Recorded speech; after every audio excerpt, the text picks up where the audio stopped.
Shea Stadium. His second home run in the Mets uniform.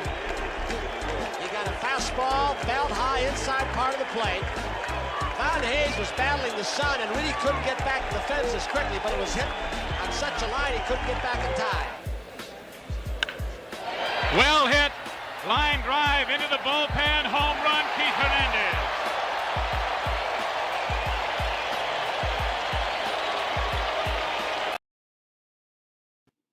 Hello, folks, and welcome to the Sports Desk here with Chris Heidel here on a beautiful Tuesday night, July 5th. We're back after 2 weeks of a little vacation we did. Again, this week we're back on the air here on the program. We have some great stuff lined up for you. We have our man on the street, Adam Lemerise, up in Portland, Maine at Bayside Bowl. We'll join him in shortly in 4 minutes.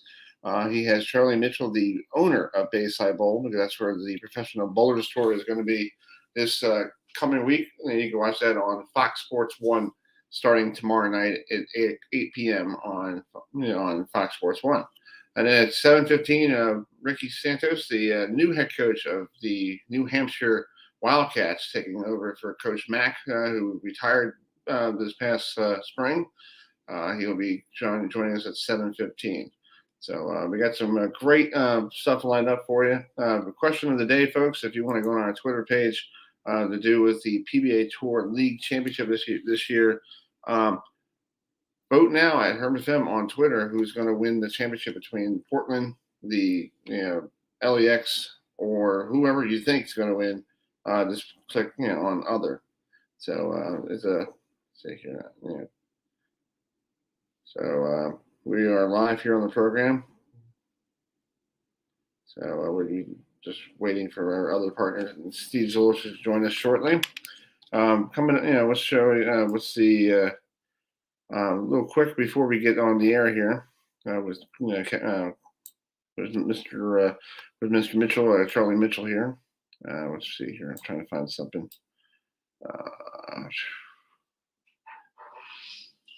Let's see here. Oh, on this date, folks, in 1991, the owners approved the Colorado Rockies and the Florida Marlins to join the Major League Baseball as the National League franchises. So it's a little flashback to the Marlins and Rockies playing for the first time back in 1993 on the Sunshine Network.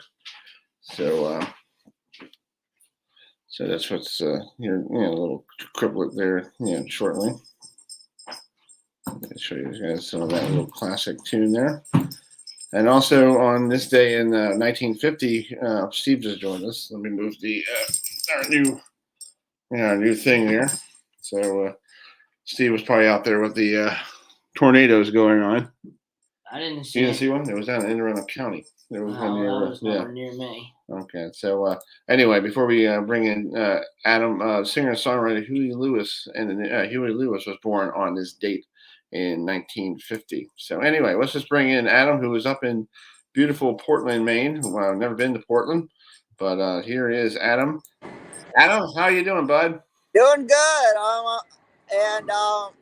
I'm here with a very special guest, the owner, proprietor of the beautiful Bayside Bowl up here in Portland, Maine, Charlie Mitchell. So thanks, Adam. Hi, Chris. Hey, how you doing? Thanks, Charlie. Thanks for joining us. How you doing? We're doing all right. We're kind of in day 3 of prep work here. The players are all finally on the lanes bowling, so some fans in here. Starting to feel a little more real. We got the set mostly done, so we're getting there. It's going to be a pretty special one for us because it's really the first. We had some PBA events here last year, but to get the league back, this is the first post-pandemic league for us, and to have the full capacity and everything is pretty exciting to have it all coming together again. Yeah, so it's pretty cool. You guys have everybody back there. Talk about the environment up there. It seems like everybody loves. It seems like everybody's on top of each other. I was looking at the lanes. There's only 20 lanes.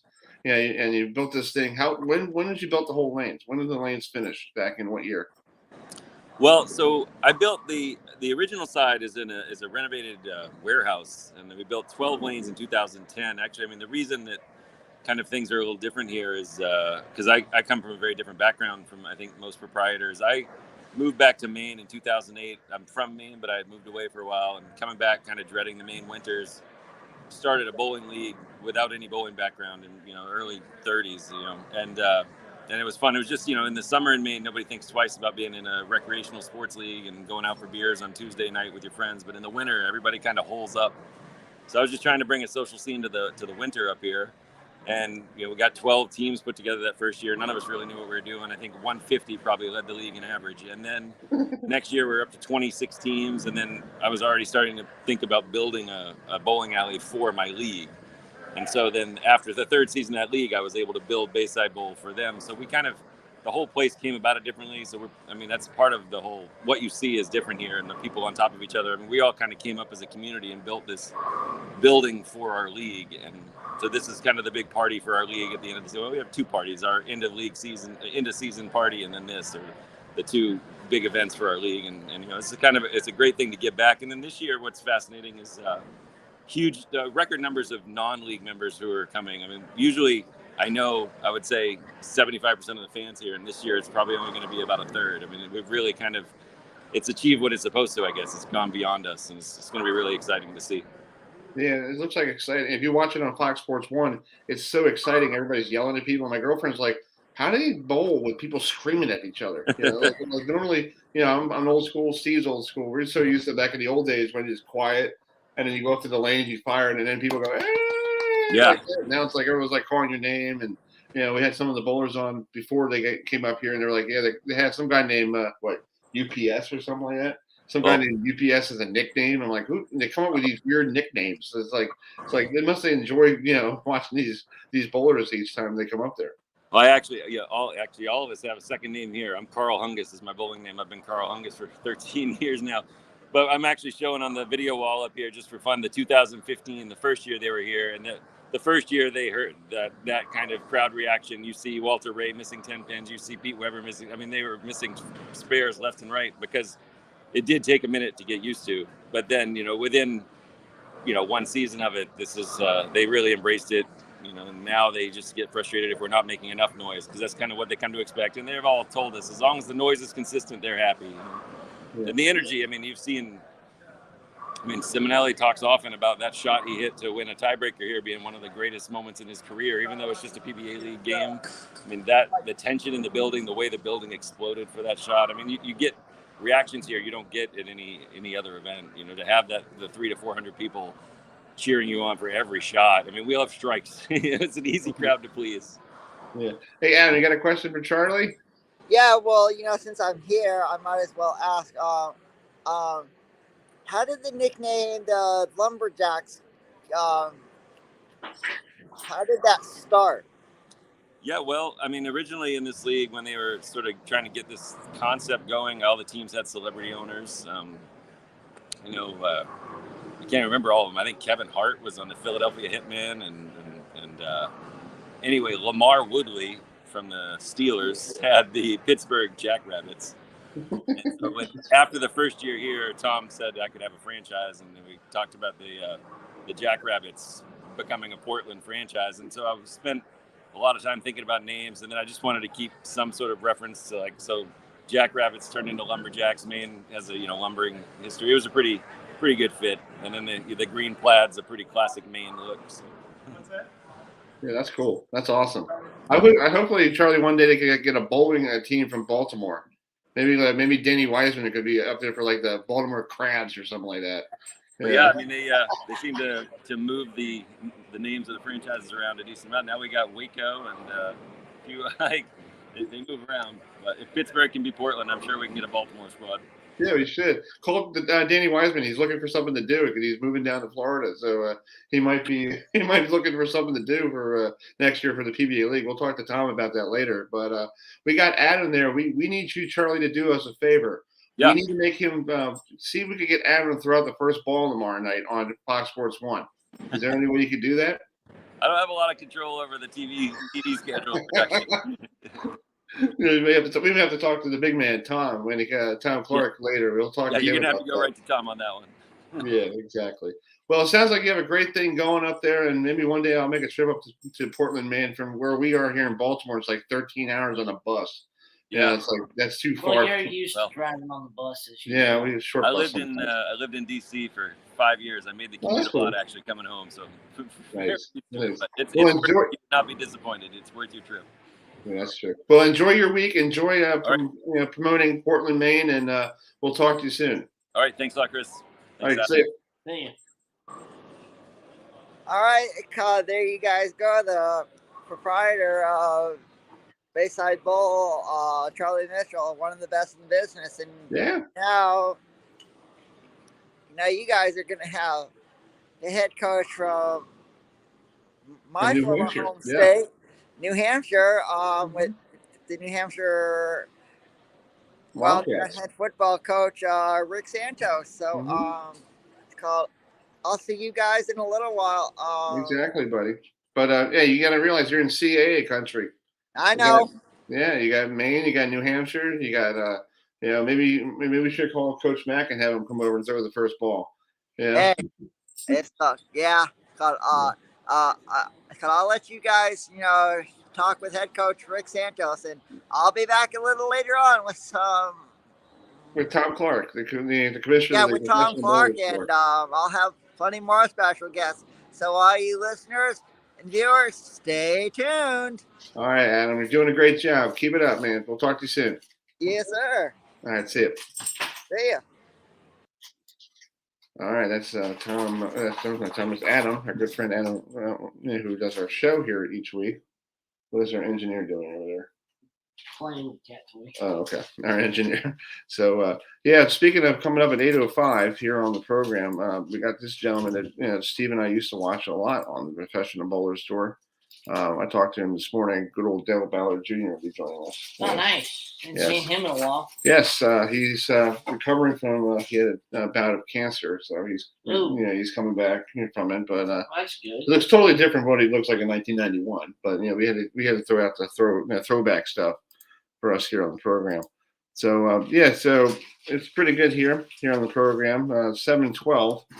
Let's do another question here going up here. Look at the prices. The purses for the winners of the PBA League here, Steve. First place, $75K. Yeah, 25, 50K, and then third and fourth for 40K. Four for tie for four, 35K. You basically make a decent amount of money, bowling this league. Well, there's 8 people on the team. Yeah, and it's like Baker style format. So basically, you got one. You bowl the first frame, and then bowler number 1 does 1 and 5. Bowler number 2 does 2 and 6. Yeah. Have you done that before? Yes. Is it easy? Is it pretty? I think to me it's too long sometimes. I mean, it's not that bad once you figure it out, but it does have its ups and downs, I guess you could say, because you get up there, you throw one shot. Say if you're the number 2 guy in the lineup, you don't get to throw another shot for another 4 frames. Right, exactly. So before we get Coach Santos on, we do the segment here on our program. We started before we went on vacation for a little bit. We do a thing called "You Make the Call." So I have a game. This is because we're doing the Coastal Division 2 of the ACC tonight. And this is a throwback to back in the day when this is between Miami and Duke back in 2015. Take a guess how many penalties are in this play. And Miami won this game on this kickoff. How many penalties? Just the one play? Or on this one play? On this one play. 15. All right, let's play the video. Here's Duke kicking it off. Duke was up, just scored a touchdown to take the lead 27-24 on Miami. Miami's coming off their worst loss ever against Clemson a week before this. Okay, so they do a squib kick. There's a lateral. Run back. Keeps the ball to move. Yeah. There's another lateral.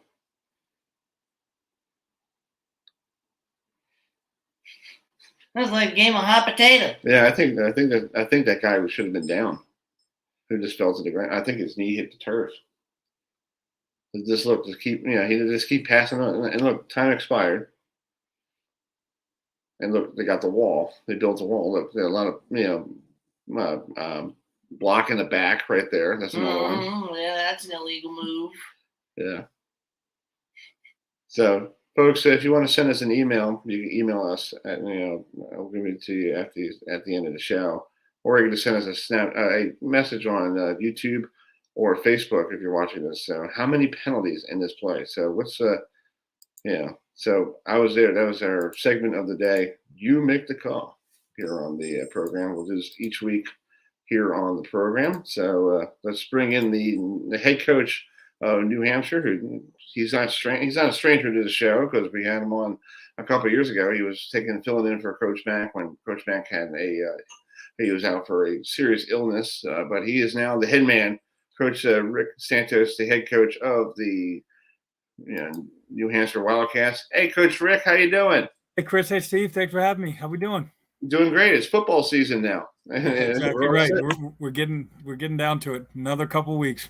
Exactly. So you're the big guy now. After you did well your first year taking over Coach Mack when he had that sickness. So I guess that helped you become the big guy now here in New Hampshire.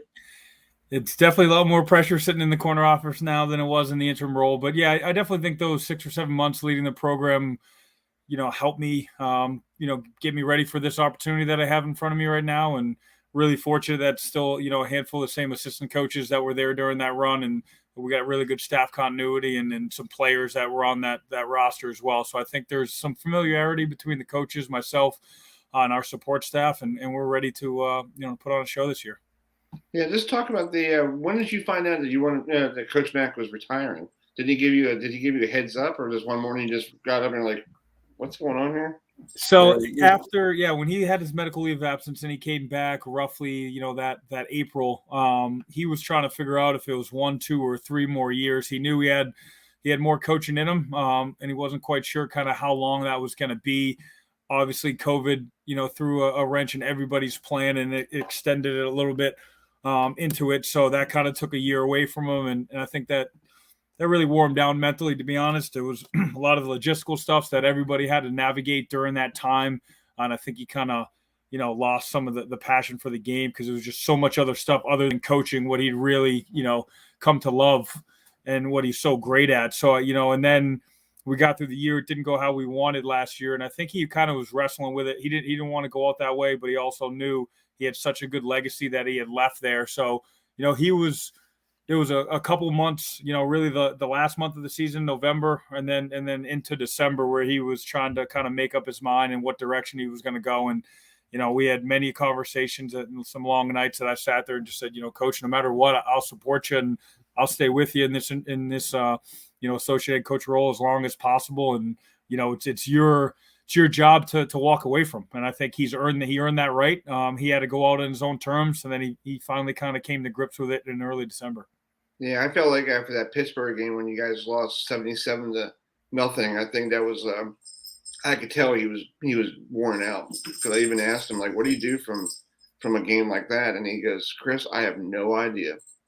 I was like, that's not a question that normally he answers, because normally he says to me, we'll go home, we'll take a look at it, we'll get everything taken care of. And he just looked like he was like beat up, wounded, like a wounded duck, in that game. It was like, okay, I guess. Yeah, it was that one. It was interesting. And obviously hindsight's 2020 in this profession. And kind of we went into that, we didn't alter the game plan too much. We kind of thought we were going to do what we did offensively. Obviously, we knew how talented they were up front. But we probably should, in retrospect, really slowed the ball down, should have huddled, should have taken the air out of it. And they were so dynamic offensively. So obviously they did that. And then, we lost a tough one there. And then the next week, I give Coach Mack and our guys so much credit. I mean, they came back, we fought, so hard, and basically had JMU on the brink and had a chance to win it late in the game. And, we had a late interception to lose it, but I thought our guys played so inspired. And I think that was kind of after that, the collective win out of our sails as a team, it was tough to regroup.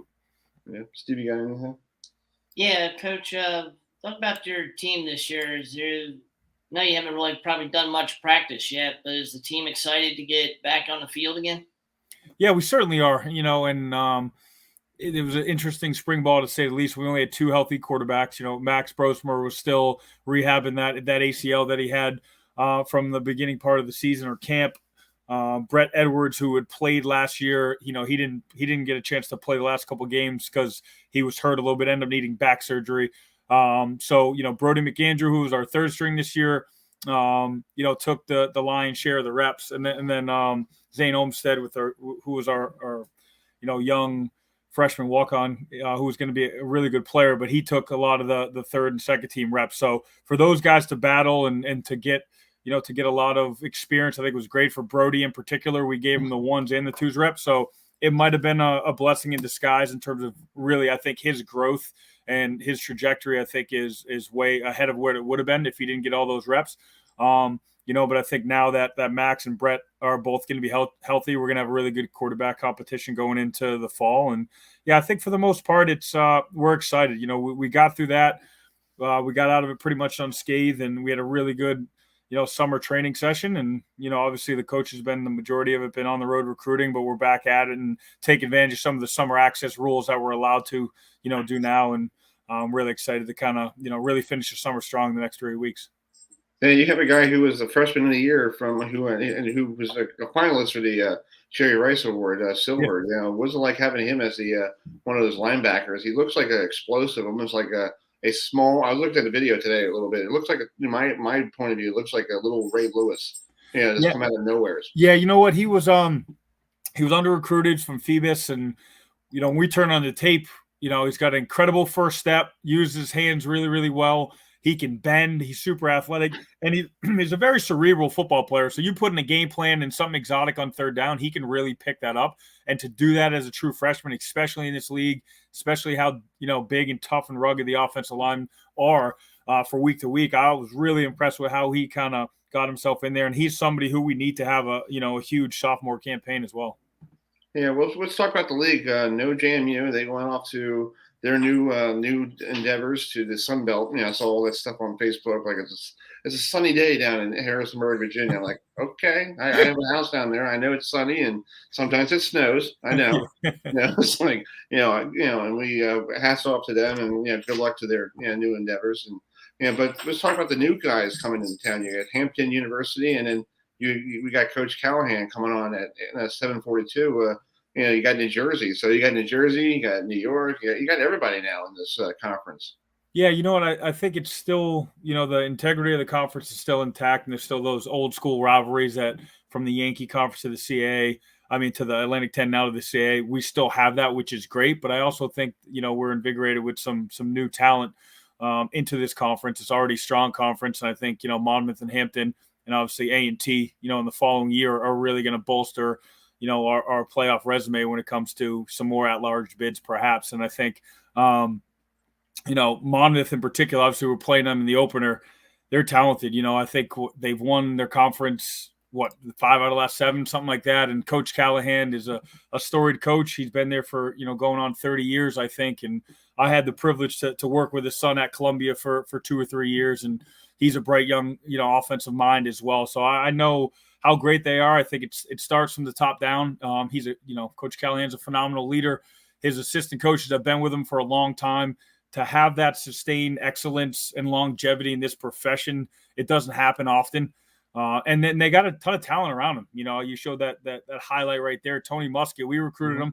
Ultimately chose them over us, and he's a really, really good football player who can make plays inside and outside the pocket. And the preseason all-conference team just came out the last few days, and it shows you the respect that they garner early on, even not even playing a league game. All the guys that have showed up on that first team, ballot for preseason. So, we're well aware of how talented they are, and it's going to be a great test for our team in the opener.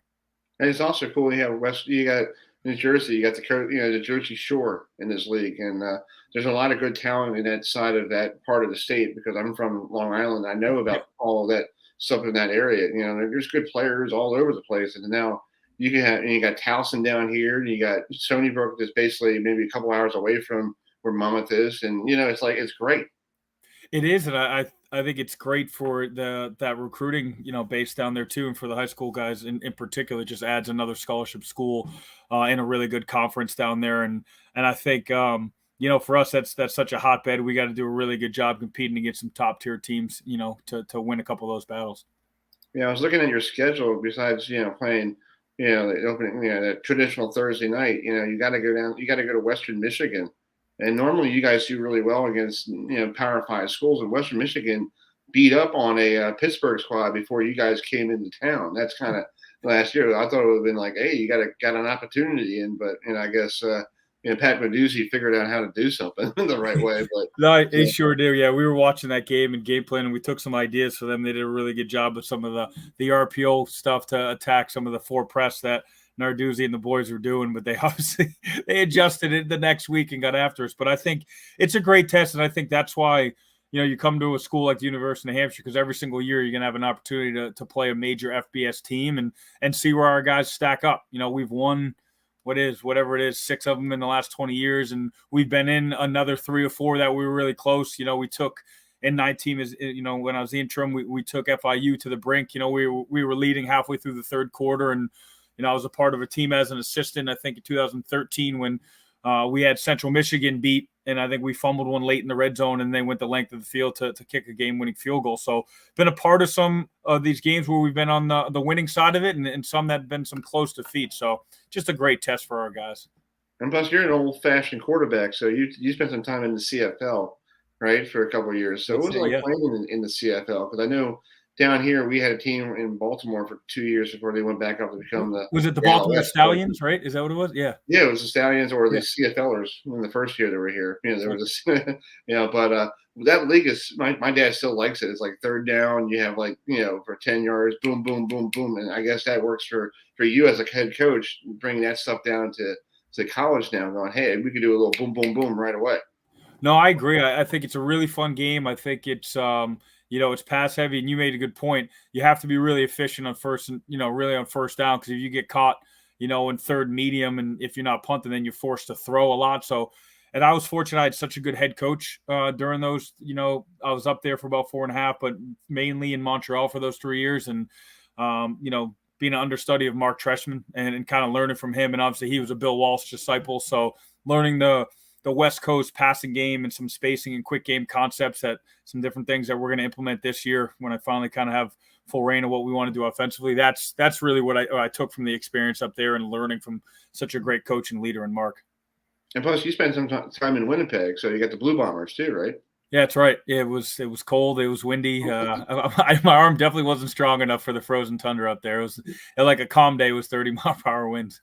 Oh my God, my dad still talks about. There's a kicker here in Baltimore, Ikwe, whatever they for the CFLers back in '93, and my dad still talks about it. He goes, it was like 13 below zero up there in Winnipeg, and this guy hit one right down the pipe with the field goal. And every time I talk CFL football, he still brings up that. I'm like, Dad, it's like 30 years ago almost. It's like, come on. Yeah, but it just shows you how talented he was. So real quick before I let you go, what's the plan for the rest of the summer before you guys get back to the camp? I guess we'll hopefully see you in Baltimore. Hopefully they have media day. Yeah, I think actually they just finalized that we're going to do it virtually. I don't think we're going down this year. Yeah, I think we're going to do everything virtually. And then for us, it's just taking advantage of the summer access. So the way we do it right now, we're allowed 2 hours during the week, that we can work out with the guys. Now we're allowed to have skill instruction with the football, which is great. So still non-contact, so you can do all your individual drills, a lot of the cone work, set up some of the routes on airs, and then basically, little pseudo installs, and then kind of give them a script and let them run some captain's practice 7-on-7 on their own to take advantage of that. But we're going Monday, Tuesday strength training at 9 a.m, Wednesday's conditioning. Plyo day, and then Thursday's another strength day, and then Friday's like some linear speed stuff. So just getting down to it. And the last couple of years we've had to buy that first week. We're playing the first week, and it's on a Thursday, so the report date's actually August 1st. So it's coming up quickly here, less than a month now. Exactly. Well, we'll keep in touch with you before the start of that first game on September 1st, and good luck with the rest of the summer, and hope to see you virtually on that virtual thing down the road. Would love to, and I really appreciate you guys having me on again. Anything you guys need going forward, would love to catch up. Take care. All right, buddy. We'll talk to you soon. Take care. Bye. All right, see you. See you. Yeah, he's such a great coach for for New Hampshire. I'm glad they kept the same people there because yeah, because it's like you see programs that they want to go with somebody totally different, and it's like there's no connection to that program, and it's like what the. Like it's like in Miami. We're talking Coastal Division for the ACC tonight a little bit with Virginia Tech, who has a new coach, and Georgia Tech. But it's like you try to find somebody who has a connection to that team, and it's like sometimes you don't have a connection to it. It's like, okay, So I know this guy has a connection to Portland, Maine. Let's bring this guy in. Yeah, let's bring this guy back. Let's bring him in. Hi. The mayor of Portland. I have another special guest joining us. The man behind the PBA tour. The commissioner himself, Tom Clark. Hey, Tom. How you doing? All right. Can I hear him? Yeah, you're on. How you doing, Tom? How's everything? Hey, how's it going? Good to see you again. Now we're here in Portland, Maine, so I'm pretty excited. How was the flight? When I texted you today, you were stuck in Boston. How was the flight? Well, I drove. I drove from Syracuse, New York today. So that was about a 7-hour drive. It was fine. Nice drive. That's cool. So talk about being back up there, the PBA League. You were up there last year for the King of the Lanes and all that. That was great too on Fox Sports 1. Talk about being up there now with the PBA League and everybody's all ready to go. Adam was like chomping at the bit the last 3 weeks. I had to calm him down on the program. Like, dude, calm down. You'll get there. Yeah, we had last year there was some limits on the number of fans we could have, and it was kind of one of the first events we could do with fans being back. So it was great to be here.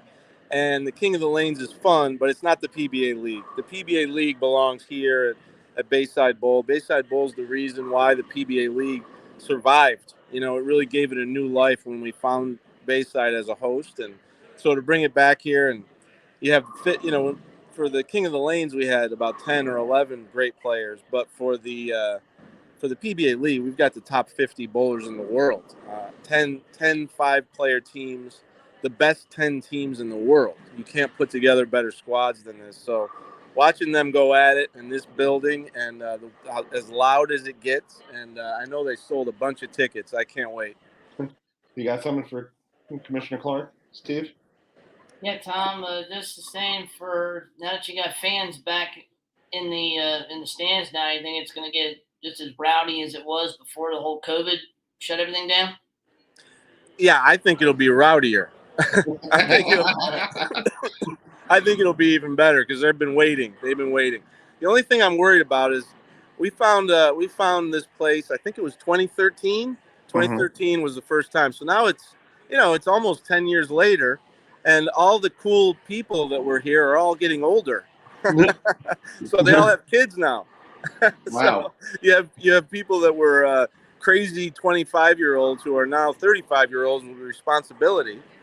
And and then 35-year-olds that had little kids now have teenagers, and so it's really interesting to get to know people the way we got to know them here. It's probably the best league in the country is the BOPO bowling league that they have here. They have like 50 teams and they bowl in a 10-lane side of a house, and they bowl every night. So Monday, Tuesday, Wednesday, two shifts every night. And they bowl continuously. How you doing, Matt? How you doing? Good to see you. And this Matt Russo, the Rookie of the Year, just came by. So okay, cool. And so it's really unique league in that even though only 10 teams or at the most 20 teams can take the floor at one time, they have 50 in the league. And it's all co-ed, so there's women on every team. They don't bowl for money, which is great. I mean, so they don't have handicap either. So they have teams put together based on making it as fair as possible. They have a draft, and it's just the most exciting bowling league I've ever seen. And they bowl for one thing. They want a banner on the wall that they've been a champion of the BOPO league. And they dress up in costumes. The music's playing. They've got a DJ every night, and it's just it's the way bowling ought to be. And then when you blend that with the PBA and you bring the best bowlers in the world in this building and guys that strike more than anyone you've ever seen, you have a great combination and a lot of fun. Yes. Are you guys? Go ahead, Steve. So basically, in the team format without the handicap, so they're just basically a scratch league where everybody's on even playing field. Yeah, it's a scratch league, but they also you bowl. The way they bowl is you get points every game. One's for total, but then you also have to beat your opponent. But you don't just beat the opponent that's across from you. You have to be, if you're the high scorer on your team, you have to beat the high scorer on the other team. So you never really know who you're bowling against until later in a match, and that's how you match up. So at any given moment, one of the better bowlers on the team could be bowling against usually a lower average player, but they're having a good game, and it makes it really exciting. You have to have 2 women in your lineup every week, and they have one rule, and excuse my language, but they have one rule in that league that Charlie Mitchell, the commissioner of the Bopo League, has: don't be an asshole. If you're an asshole, you're out of the league. And that it really is there. It's his rule, and there's been a few times when I've said, "Hey, wait a minute, this guy seems to be breaking a rule," and Charlie will go over to him, and I'll never see that person again. It's the way it is. Well, I know something, really. I got a good story for you. You talk about somebody who's good at bowling. One of my friends told me this. He was bowling on his league a few years ago. This one guy had a 135 average. He bowled a 116, a 300, and then a 122. Wow. Yeah, I mean, if you hit the head pin, dude, what are you drinking? You hit the head pin, you can get a strike, and if you can do that 12 times in a row, you can have a 300. I mean, it's a lot of times you'll see 300s like that, and it's amazing. I've never had one like that. It's amazing. Me neither. I've cracked the 290 mark twice, but I do have an 800 series in a 3-game league play. So I had a 250 once, and I thought I was on the professional bowler store when I did that. You know, I was in a rec league like Steve, and my mom yelled at me one time. She's like, "Stop running it out. You're not on TV." Yeah, so I'm like, sorry. You know, I grew up watching bowling. Like I would encourage you to keep running it out. I know. I have a lot more fun watching pros who are animated, and it lets you feel, you know, how they feel, and they make the fans really cheer along with them and have ups and downs with them because of the way they show their emotions. And the top pros, the guys that you've seen on TV the most, they all really have that. The Chris Barnes and the Belmo and Rash and Norm Duke. You live and die with them on every shot, and they really know how to play to the crowd and let people understand what they're going through, and that's what makes it great. Exactly. Has Pete Weber settled down a little bit at all? Yeah, I see Pete. I see Pete from here. He's bowling. He's on the New York City Kingpins. They're practicing right now. Okay. And he'll be bowling tomorrow morning. It's going to be free on YouTube at 10 a.m. Eastern. So 10 a.m. Eastern on YouTube is the qualifying rounds for the Anthony division. So there's 5 teams in that division, and they're going to be bowling 6 full team games tomorrow morning. That will determine their seeds for the stepladder that'll be live on FS1 tomorrow night. So you'll see the Anthony division, 5 versus 4 seed, winner of bowl 3, winner bowls 2, winner bowls 1. The winner of that division will then face the winner of the Carter division, which happens on Thursday. So on Thursday, the other 5 teams come in. They're going to bowl in the morning, decide their seeding order, then bowl on TV live at night to decide the winner. So now we'll have a Carter division champion, an Anthony division champion, and they will meet on Sunday afternoon live in a best of 5 Baker team match. So making it to that Sunday is what all these teams want to do, but only 2 are going to get there, and it's going to be extremely difficult, and there's going to be a lot of pressure on every shot for them to make it there. Well, I have to ask you, you're the commissioner of the league. I just saw something the other day. Flow Bowling is not covering the PBA anymore. What's going on with the viewership for that? Are you guys going to move? Yeah, well, this was the last year of their contract, and I believe it's not going to be renewed. And so we're going to be doing a different. We'll have live streaming next year, and they haven't made an announcement yet of where we'll be. But I'll tell you, tomorrow we're live streaming on YouTube, and it's free. And what I really hope is that the audience number is very high.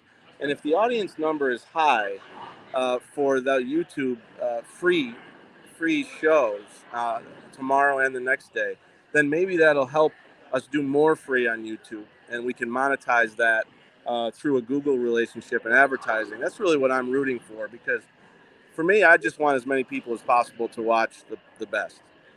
That's what we do here on my show. Today I was promoting the heck out of it. I just want people to tune in and enjoy. You know, and it's free, and have fun and enjoy yourselves, and and maybe you guys will be like, hey, these guys are great, and it's just, to me, it's fun, and I think that's also bringing out bowling on TV, on YouTube, showing the guys like a lot of these players on YouTube that's like, oh, we could tune into Fox Sports 1 and know Kyle Troop, or Jason Belmonte, or the old guy, Pete Weber, or Norm Duke, or and Chris Barnes and all that stuff. And I think that's great for the sport, because back when I was a kid, when him and I were growing up, bowling was dominant. It was actually the best thing, rated better than Monday Night Football at one point. It was like, geez, and I'm like, and then all of a sudden it just went downhill. And it's like, what happened? It's like, why did it go all down? And I've been studying some of the old footage and stuff, like, what happened here? Why did it go downhill? So.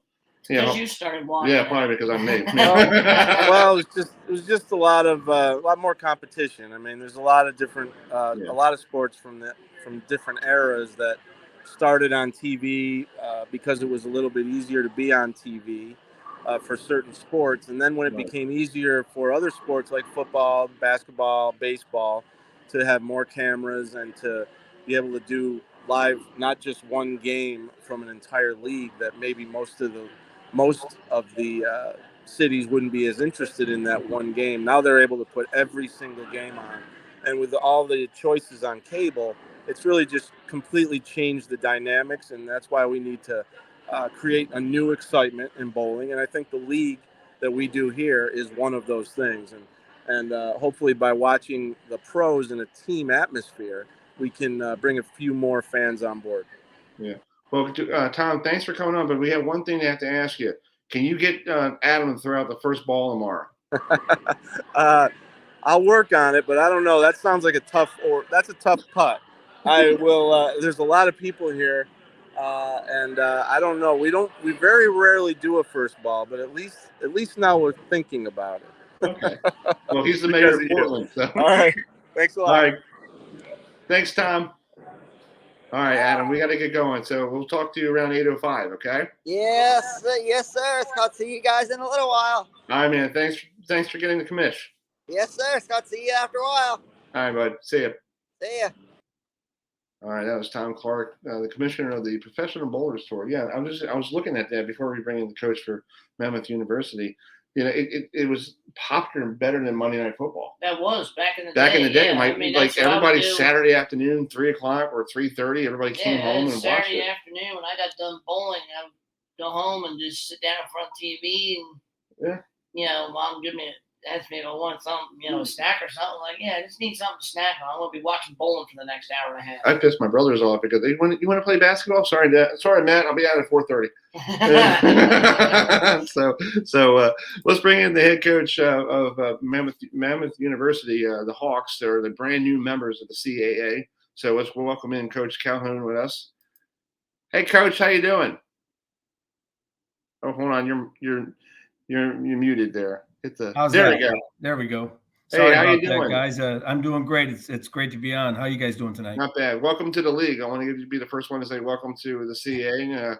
Saw you guys a lot when you played against Delaware when you were in the other conference. So now you're going to be taking on Delaware every year. So what's it like having Delaware mostly on your schedule and help with promoting that area? Well, I'll tell you what, first of all, moving from the Big South to the CAA is certainly a significant step for our program and for our institution. Not only are we going in football, but we're entering the CAA in all sports. And I think it's the first time since I've been at Monmouth, which is now 30 years, that we've all of our sports have been in the same conference. And we know as a program that, we're entering one of the elite FCS conferences in the country. And every single week, you're going to have a major task in front of you. And as you mentioned, Delaware, we played them once back in 2007. Joe Flacco was the quarterback. it was a long day for the Hawks. It was a very long day for the Hawks. And, and they seem to haven't lost a beat since those days. And with, Villanova and the rest of the league all rising to the top, we know we're in for a weekly battle, and hopefully we're preparing for that this summer. Yeah. So you moved from the Big South to the CAA. So, you guys were you in the Big South for like 1 or 2 years before you were? We were in 9 years. We actually went in 2000, or actually 8 years. 2013 was our first year in. We had been in the Northeast Conference prior to that, and wanted to kind of accelerate the growth of our football program. And the Big South was a way for us to do that. And I can say this, the Big South is a great football conference. The administration, the conference office is outstanding. They do a great job of leading it. And the coaches and all the programs in the league are very serious about football. And I know it's kind of been somewhat of a transient conference, because when we first went in, it was Coastal Carolina, Liberty, schools like that. They eventually moved on and went the direction of the FBS route. And in the later years, it was kind of a between Monmouth and Kennesaw, for the championship, at least in the last 5 years. And now Monmouth has left, as has Kennesaw. So, but our days in the Big South were great days for us. I always remember them, and certainly the people that we had the opportunity to play against and coach against. Yeah, it seems like it's that's big. Like you said, the Big South now. Liberty's doing well, and Coastal Carolina's, and they're all in the Sun Belt now. It was JMU, and it's like you guys now take. I don't want to say you took over JMU's spot, but you're in a great conference. I don't know if we could say that. You're not JMU. I know it's JMU. It's like it was like I feel like for them is congratulations for them to move on to a new conference to see if they get that better talent. But for you guys playing in the CA every weekend, you got to bring your A game. Well, there's no question about it. And I've looked at the CAA basically going back as far as 2012.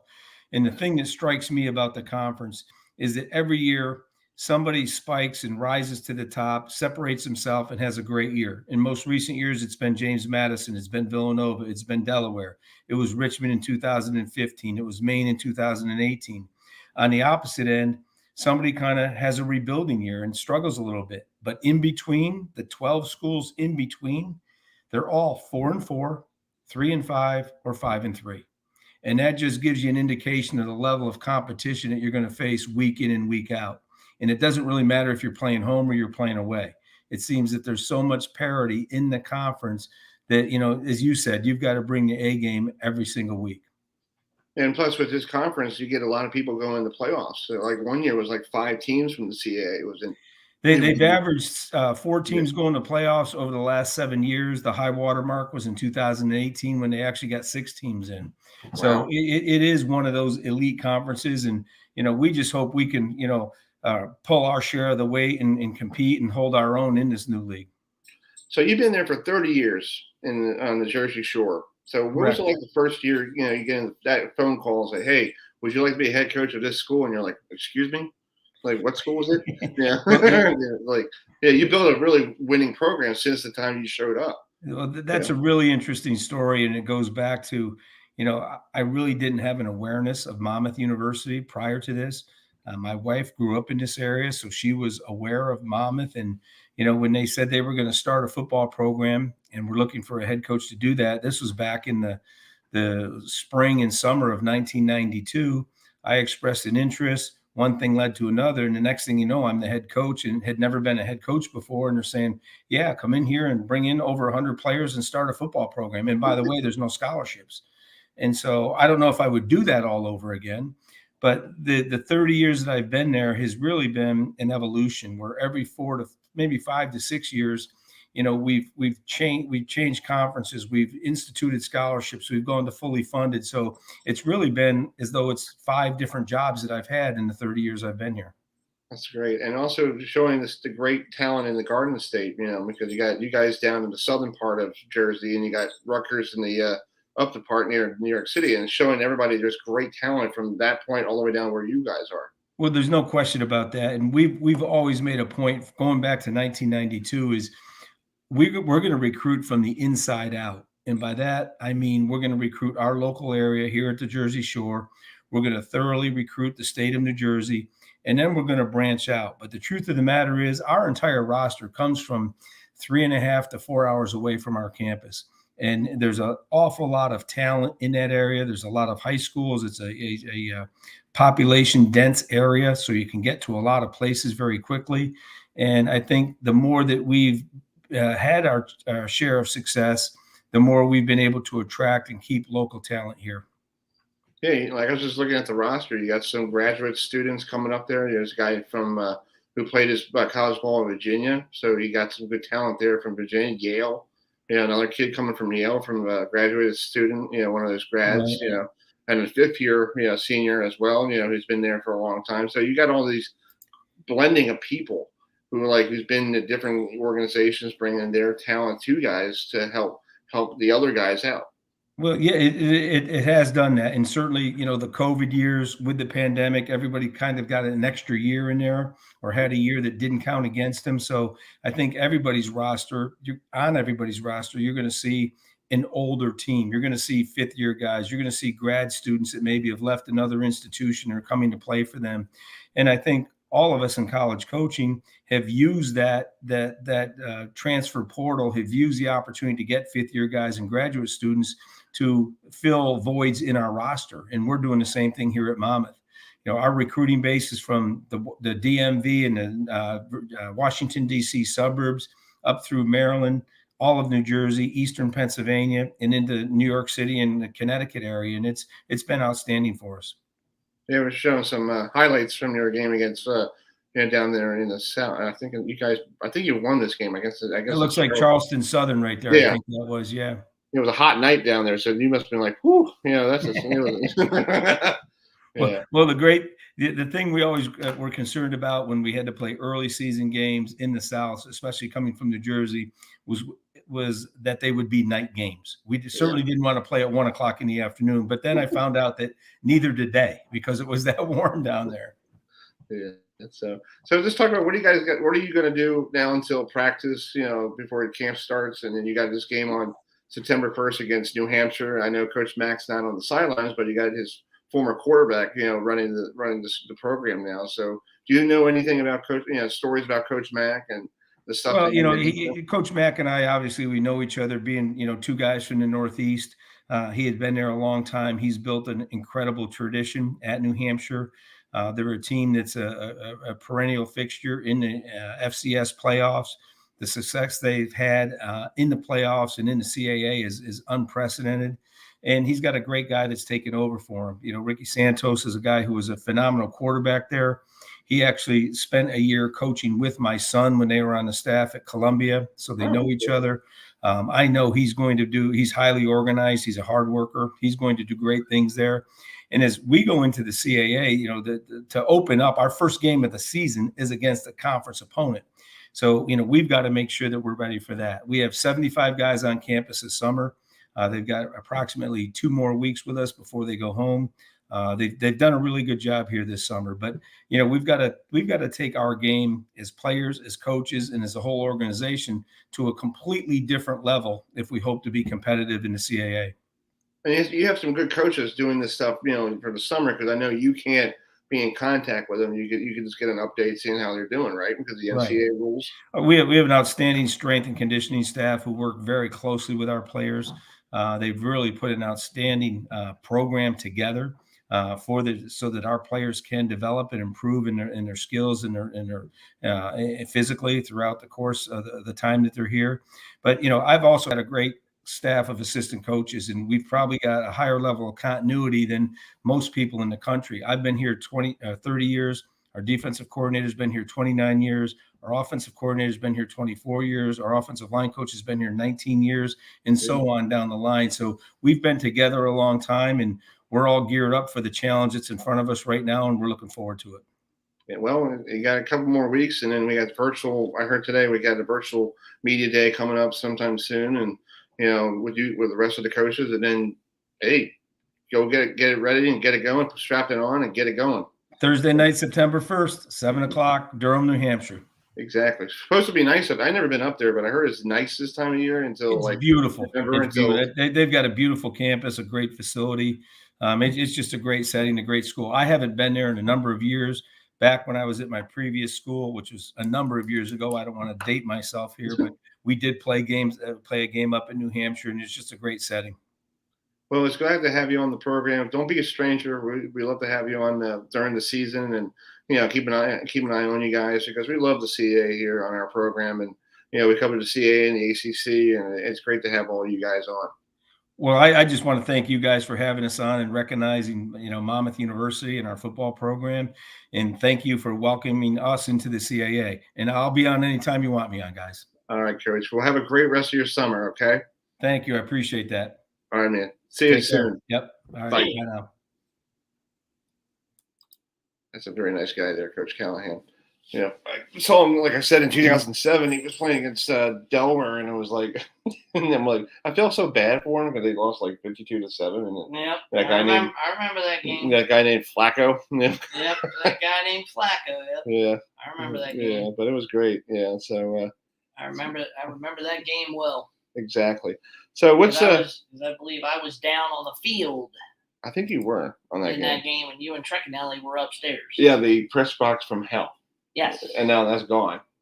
Yes, it is. I went up there last year for a game. I was like, thank God for an elevator. Because going up that hill, going up that stairs to go up the stairs to the press box, you had to go, 6 steps, 7 steps. And by the time you got to the top, everybody goes, "You want oxygen, huh?" It didn't bother me. No, because you were in shape and I wasn't. So, yes, we make fun of the guy here. Speaking of that, our other guy, George Bashira, who makes fun of me here on the program, as a good thing.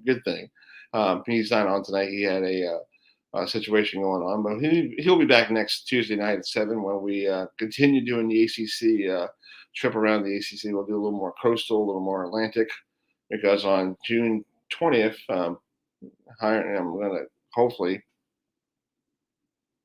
go down to Charlotte.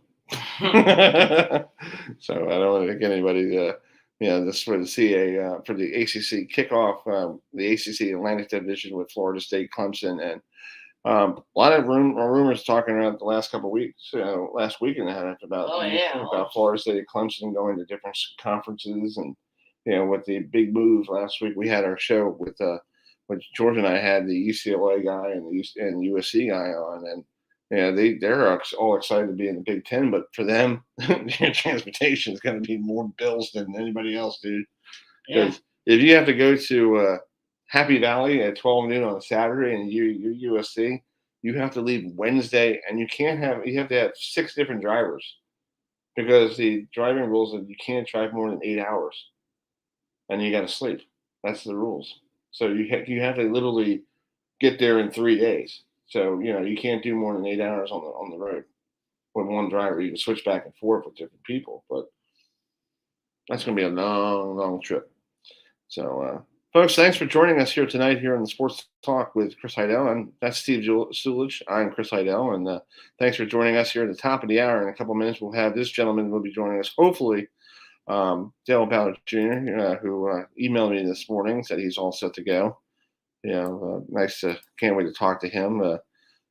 Back in the old days, him and Pete Weber and Danny Wiseman used to bowl on the ABC Professional Bowler Store, and we're not bringing up something that he got himself famous. We're kind of keeping that away from him. Keeping that a little low key. Yeah, I feel really bad for that guy. We all know about that situation. So hopefully, but he's actually recovering from a bout of cancer, so hopefully he's doing okay. So we'll talk to him. So let's bring in our man on the street who's up in Portland, Maine, who's having a fantastic night up there in Portland. Hi. Adam? Hey man, thanks for coming on again. What did you find around that bowling alley? Anything? Actually, what I want to do is I want to give the fans a perspective of give everybody a tour of a Bayside Bowl, so they know what to expect when they come here. Yeah, go ahead. Before we get Dale Ballard after they're done practice.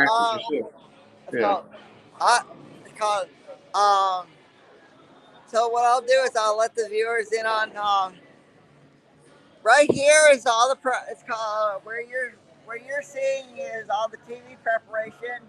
Okay. All the this is a behind-the-scenes look of all the TV stuff. This is where all the TV magic happens. This is where all of real Magic. TV action, all week on FS1. Mm-hmm. So if we walk up here to the other side of the house, as you can see, we caught it maybe a little loud up here. Yeah. But we have practice going on for the Anthony division of the PBA League. So I'll turn my camera around and let you viewers hear some of the action. Okay. So they're just finishing up practice. So can you tell the folks who's on the lanes right now? Hopefully it's not too loud for you guys. But if you're watching, it's going to be a crazy atmosphere up here all week at Bayside Bowl. So if you're a PBA Tour fan, this is one place you definitely need to come. Everybody here is nice. They treat you like family. If you've never been to a PBA Tour event in general, whether it's a regional event or national event, you should go because you never know who will be bowling a PBA Tour event. You could see like maybe Pete Weber, Walter Williams Jr., Brad Miller, Kyle Sherman, EJ Tackett. They do a lot of bowling all over the country. So, all the bowlers are really nice in person. They love to sign bowling balls, shirts, bowling pins. Hey, Adam, I was told that I had to come and find you. Yeah. Oh, really, Jay? Interview that we're doing later. Yeah, it's called Charlie said I could use your phone, which I felt very so appreciated that I could use your phone. Yeah, so it's Hey, AJ, how you doing, bud? Good. How are you guys? Doing great. Thanks for coming on tonight. I was trying to get hold of you by your email, but I guess you're not like me. You check my email 24/7, 365 days a year. For sure. Yeah. So take care of that guy, and after you guys are done. Oh, practice, we always do. Yeah, we always do. Yeah, it's called actually, AJ and I share the first name, Adam. So it's like so it's called if you guys have any questions for AJ, I'll put them on and I'll let you guys talk to a member of the Vegas High Roller. So here's AJ. All right, cool. Hey, AJ, how you doing, buddy? Good. How are you guys? Thanks for coming on. We had you on a couple years ago. Okay. Yeah. So it was glad to have you back on. We haven't had you in a long time. So what's new? Not a whole lot. Just kind of enjoyed a little break from bowling from the tour at the beginning of the year. We had a lot of events from January through April, May-ish time, and then was able to enjoy some time off and go on a vacation, which hadn't been on an actual vacation with no bowling balls since I've been on tour. So that was a lot of fun. And then just got back bowling some little things here and there, still bowling league at home to get everything ready for the league. And then everything coming up in the summer. And then I've got Team USA stuff in August and hopefully in November when we have Worlds again. Yeah. I was hoping for you to win the title finally. You're getting close. Yeah. I know. You're getting there. Yeah. A lot of shows this year. I got real close. A couple hits here and there go my way. Then maybe we're having a different conversation. But I've after starting working with Mark Baker at the beginning of the year a little bit more seriously than I had before. We decided to have a fresh start. This is the start of like a new career almost. And to have the year that I did, I made 3 out of the 4 majors I bowled this year. I made the show, top 4 in the playoffs. I finished in the top 8 or so, top 10 in earnings this year.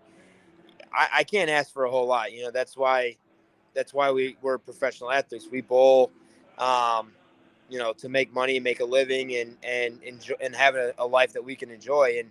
And if I have, short of winning one, if I have a few more years like I did this year with the major shows and everything, I'll be pretty happy with it. But trust me, there's still a little fire that just keeps it going that makes me want to keep winning, because when everything's all said and done, I want to be known as one of the best to ever do this.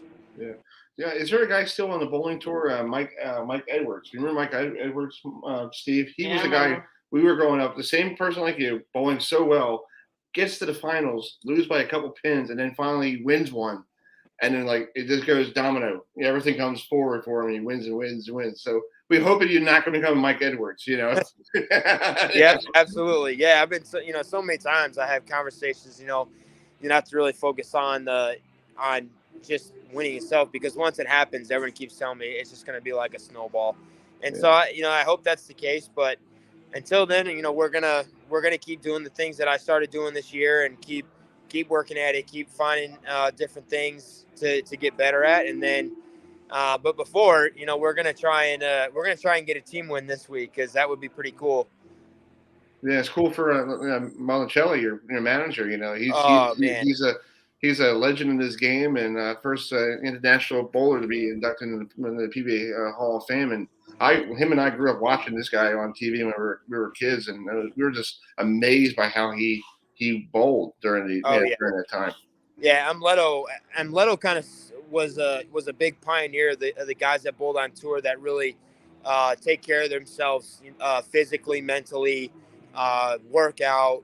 They eat the right things, and do all the right things, and so that he was kind of the ones that I when I knew he was going to be our manager, I had some conversations with him on how to get better at a lot of those things, and he's been great. He's a great person to have a conversation with, to get you in the right mind frame to do everything, and it showed. I mean, we were a new team. Last time we ran the PBA league, everybody kind of writ us off as as a team that really wasn't going to do all that well, and we bowled for the title. And I think that just goes to say a lot about our manager, and Leto, and then also how he's able to get all of us to work together, and really for 1 week take everything that we do individually and put it aside to be able to do things and work together as a team. Because a lot of the guys that we have on our team bowled in college or Team USA, and so we understand how to do all that and how to work like that, which I think is just as important, if not more important, than having a good team on paper. And Leto's been great. We love bowling for him. He likes to get fired up, just like some of us do on the team. So it's going to be a blast. This is our first time as a team back at Bayside with him, and I think it's just going to be even better. I think they should have the managers bowl a match. Monticelli, you got Holman, you got Howard. It'd be like the old, the classic, step ladder finals back in the '80s when we were kids. They should get all the managers to bowl and stuff, except for Norm. You got to keep Norm out because he's already bowling in this thing. Norm is a good friend of ours. We love having him on the program. That freaking guy, man, he is literally timeless. Yeah, it's unbelievable. We had him on a couple months ago, and he was telling us stories about how he used to play match play with people and just took money from them and took this money and that money. I was like, I'm not bowling against you. Sorry, but I'll be broke by the time we get out of here. But always. Geez. The stories that he would tell when he was younger with Del Ballard, they would go back and forth between each other's bowling centers, and they'd bowl matches for money when they were 17, 18 years old. Wow, that's cool. Yeah. Well, I know you got to get ready for practice, but thanks for taking some time tonight, and we'll see you Thursday night, hopefully on Fox Sports 1. Yeah, absolutely. Tomorrow is the other side of the brackets qualifying and show, and then Thursday is when we bowl qualifying in our TV show. So hopefully things go well, and we can finish one spot higher than we did last time we ran the league. So that would we're really looking forward to this week. And I mean, being back at Bayside and what they're expecting to have this week, I've been looking forward to this for a long time. So it's going to be exciting. That's great. Well, good luck, man, and we'll talk to you soon, okay? Awesome. Sounds good, guys. Take care. All right, bring it back to Adam. Thank you. All right, Adam. So who else you got for us walking around? Who do you see? Well, I tell you what, I will. Hey, Kyle. I don't think Kyle. Get our buddy Kyle on. All right, Hey, Kyle, want to say hi to Chris Heidel? Sure, yeah. I got it. Yep, I just got a phone call. So, hey boss, how you doing, man? I got a phone call though. Okay, go make a phone call.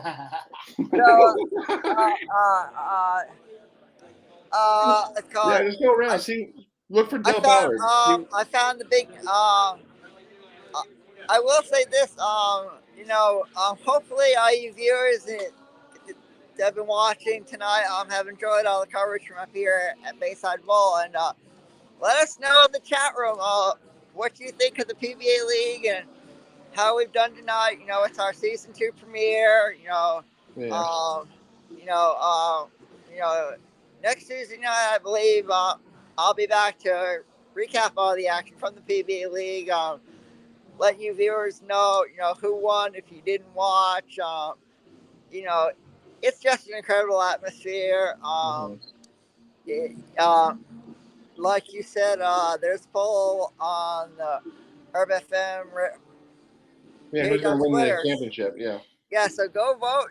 Who do you think will win? There's a lot of good teams, in each division. Me. Who's going to win? Other. Like the commissioner said, you've got, some of the best all around. Yeah, exactly. Hey, do you have anybody else that you can find? Is Wes Malott around? Yeah, actually, I found Del Ballard Jr. Yeah, so. Bring Del out. There you go. There I am. Hey, Del, how you doing? How you doing, Del? Good. How are you? Doing great. I'm glad you're doing really well. I heard you had some health issues. I'm glad you're doing fine. I'm doing good. Doing good. Steve and I grew up watching you a lot on TV on ABC, and it's great to have you on our program. Let's talk about being up there with the PBA League, and your wife's also a coach too for this league as well. Got a heart of her. Ask him how's it like being up in Bayside with his wife. All right. What's it like being up here for the PBA League at Bayside Bowl? Oh, I love it up here. I'm really upset that I missed the last 2 years because of my health issues. I'm very, very happy to be here now. I love it up here. Nice. Yeah. So talk about your team. What do you like about your team so far? Well, how do you go wrong with Anthony Robinson and EJ Tackle? I mean, they're the top 5 bowlers in the world. So, Richard Ray has won this tournament before. Kevin Williams won his first title. And Brad Miller was really, really good the last year and a half on tour. I'm very confident with my guys. Well, one last question before I let you go. Are you going to be bowling this week? That's the question. Are you going to jump on the lanes and help out? I'm going to do everything I always can. No, you're not going to do it anymore because we grew up watching you as a kid. We were kids watching you on TV, and we're like, we love watching you on TV and all that stuff. We're like, maybe Del will be bringing out his bowling balls. Like, I'll show you young guys what's going on. Yeah. Show these whippersnappers how to play ball here. Yeah. So, well, Del, I'll let you go. I know you have a lot of stuff to do. Thank you so much for taking the time, and good luck, okay? Yeah, thanks, Del. That was Del Ballard Jr. who, thanks, Adam. Yeah, that was a. Sure. Yeah. Sure. So where's Big Nasty? I got all right. It's called. You want the Big Nasty? Okay. It's called. We had the Big Nasty Wes Malott here. So Wes, you're on with Chris Heidel and Herb FM Sports Radio from Baltimore. Hey, buddy. How you doing? Hey, Wes. Good. How are you? Doing great. Thanks for taking care of Adam. Keep him straight for us up there. We don't have the big budget that we got trying to keep. We couldn't pay for him to go up there. He did it on his own. But thanks for taking some time on this evening. How was practice? Oh, practice actually was pretty good. Main thing is just, get out there and try some new shoes out and make sure you're comfortable. You got your feet under you and, make sure you got a couple options. And then from there, tomorrow we'll be the tale of all tales. And, the lanes are clearly going to play different. They'll be ran again. And, people will be playing different parts of lanes and, shooting spares. So they're going to play different. But all in all, felt good and had my feet under me, had good balance and feeling well. So I think we have a really good chance this week. Yeah, we haven't seen you since the King of the Lanes when you bowled with your son. That was pretty cool. How was like that bowling with your son on TV? It was awesome. It's going to be one of my top memories of my career for sure. Just to be able to have that chance, and hopefully we have many other chances as well. Unfortunately, Jordan wasn't feeling well that week, but he managed to get through it and performed well, got the nerves off, and we were just unfortunate that Chris came through and did what he's known to do, and that's double in the 10th, and we forced him to double and put the pressure on him, and he came through in the clutch, and that's why he's one of the greatest, though. That's cool. Well, talk about you. What a great year, 2022 for you, being inducted in the Hall of Fame. Commissioner Clark told you at one of the tour events that you're going to be a Hall of Famer. Has it sunk in yet that you're a Hall of Famer? Or are you still trying to figure out, like, wait a minute, am I a Hall of Famer? What's going on here? Is it still sunk? Has it sunken in yet? I've had moments where, it's kind of come to mind. I mean, we haven't been doing, we had the season, through, April there or whatever. Mm-hmm. And then once it kind of died down and calmed down on my end, it's, there hasn't been a whole lot of moments where it would be brought up, but there have been a couple of moments. And in those moments, it definitely sinks in a little bit. And, it was actually just a couple of days ago. I think I was sitting on the bed at home, and I don't know what in the world brought it to my attention or made me think about it, but it did. And I was like, I don't know that I really understand. I don't want to say understand. I clearly understand.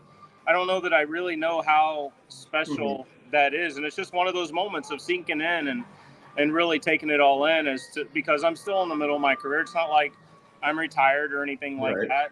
And I know when that day comes, it'll really kick in. But to just to know that I'm associated with a lot of the legends that are, that have come and gone and are still out here and competing, and whether they be on the national tour, the senior tour, or retired, or have unfortunately left us.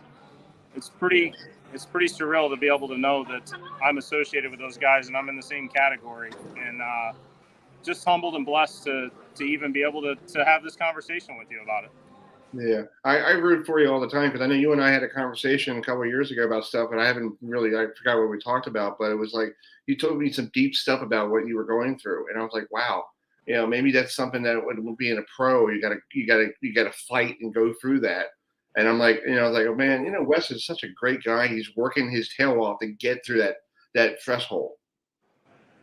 So you got it. You get back, you'll get there, and you'll get back to winning championships, and you'll be like, hey, I'm winning championships like I did before. Hopefully, hopefully we're not done yet. No. Obviously, first goal right now is this week to try and figure out a way to three-peat in this event.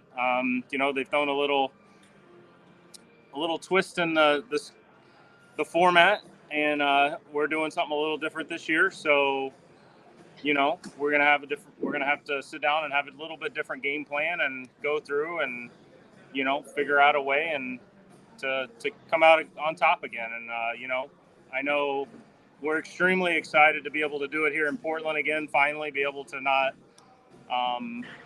just repeat, but now three-peat. And the crowd is going to be extremely electric. I knew they were. They've had 3 years to recharge their batteries. And, and from seeing some of the posts, there's going to be a lot of new people here, and they're ready to roll. So it's, just here for practice, we got people hanging out and watching, and, I don't know that we've ever had people hanging out at practice. So it's, I think they're hungry and they're ready to get out here and support us this week. Exactly. You got anything for Wes? Wes, just want to say good luck this weekend. Up there bowling, and hope you do well. I look forward to seeing you. I appreciate it very much, guys, and thanks for having me on. Oh, no problem, bud. We'll keep in touch. All right, sounds good. Y'all take care. All right, see you. Hey, Adam. All right, bud. Thanks for getting Wes. Just walk around, see who you got. Who's just sitting around? I know you saw you got. Oh, he might mic'd himself and muted himself.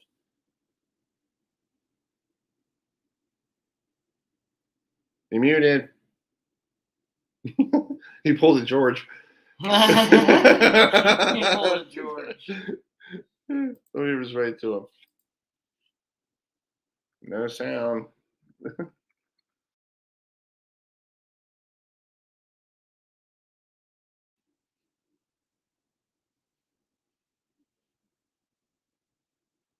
I don't know if he knows if it's working or not.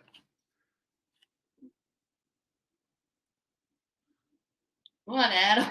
Adam, we can't hear you. All right. There we go. We're trying to give you a visual signal. Yeah, we're trying to use the ears. We're trying to say you're doing a George, you know. All right, guys. I'll ask you, who wins the PBA League on Sunday? Well, yeah, we know a lot of players. You know, we got Wes Malloy, who's in Portland. We got other good players we grew up watching, like Pete Weber in New York City. You know, and I don't know. It's going to be probably what, you got somebody like behind curtain number 1. Well, let's go. Okay, I was like it's like I said the wrong answer. Somebody's going to be jumping you. You know, like okay. I'm like yeah. Sorry. No, I think it's going to be a great competitive week for everybody. It seems like everybody's equal. Oh yeah, it's called. It doesn't seem like anybody's like like you see in like a league or something, like a baseball league, like one team stinks and the other one's better. It seems like everybody's the same. Oh so yeah. It all depends on who's going to have the luck, and that's the name of the game. The luck is the name of the game. Oh yeah, it's called. I'll say it. All the bowlers are really happy to be up here again at Bayside Bowl. I think a lot of tickets have sold out, for a lot of the shows. So to let our viewers know, be sure to join Dave Ryan, Randy Peterson, and Kimberly Pressler starting tomorrow night at 8 p.m. on FS1, and they'll bring you all the action from right here at Bayside Bowl in Portland, Maine. That's true. We got 9 more minutes, bud. Do you have anybody walking around? Well, Hope you got a Pete Weber. Well, I could actually find a few people. It's called. I'm going to the loud part now, so. Okay. So I'll tell you what we'll do. Hope you guys can hear me okay. Yeah, we can hear you. You sound good. Okay. Sound loud and color. I'll tell you. Let's see here. Who can I find? Take a $20 bill out. So hopefully you guys can hear me okay. Yeah, we can hear you. It's so loud up here, so it's like $20 himself. Yeah. What do you see? It's called hey Carolyn, want to come on with Chris Heidel from Herb FM Sports Radio? Right now? Yeah. Oh, I can't. Yeah, I'm like the husband of the. I'm going to run for mayor. Whenever you do it. Thank you. Carolyn Derlin Ballard says hi. Hi. Tell her thank you very much for helping. I will. It's called. She and her daughter Alyssa are about to leave. So. Okay. I know. So. I don't have much more to add. It's I hope everybody's enjoying all the PBA League. Yeah, we're doing great here. This is fun. We're having a great time doing this. Yeah. We talked, folks, if you just logged in, we talked to Commissioner Tom Clark, the owner and proprietor, the owner of Bayside Bowl, Charlie Mitchell, and we had Wes Malott on and A.J. Johnson and Dell Ballard Jr. Stopping by. So so I'd let our view, like the Is Mr. Dave Ryan around? No, it's called. I don't think so. Oh, yeah. I'll probably have to give him a call later. Yeah. Yeah. Not around anywhere. I thought he'd be here. I thought he and Kimberly would be here, so I could get him on camera. Oh, that's okay. They probably have to meet all this stuff tomorrow. You got. Is it Walter walking around? Yeah. Well, that's good. On Herb FM Sports Radio with Chris now. Right now, but I would love to take a photo real quick. Let's do that.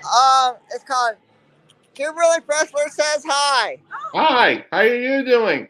On right now. Yeah. Yeah, we're live in color. Okay. It's called. We've got the one and only Kimberly Pressler on, so it's called "Say Hi, Guys."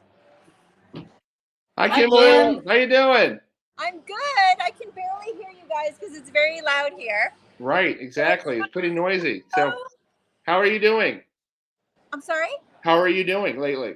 I am good. Been busy, but it's been good, and I'm happy to be back in Portland. Yeah, I saw you a lot on Instagram. You had vacation. Where did you go on vacation?